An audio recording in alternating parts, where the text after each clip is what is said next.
అందమై ఈ గాలిలో గంధమై నా తోటలో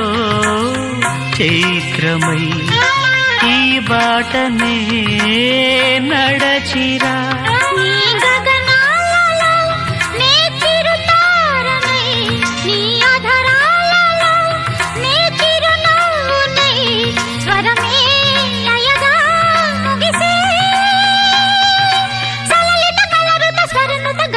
గమకము తెలియకని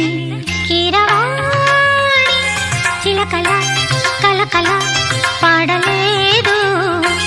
వలపులే తెలుపగా ఇలా రాలిన పువ్వులు వెదజల్లిన తావుల అలికిడి ఎరుగని పిలుపుల అలిగిన మంజుల వాణి కీరవాణి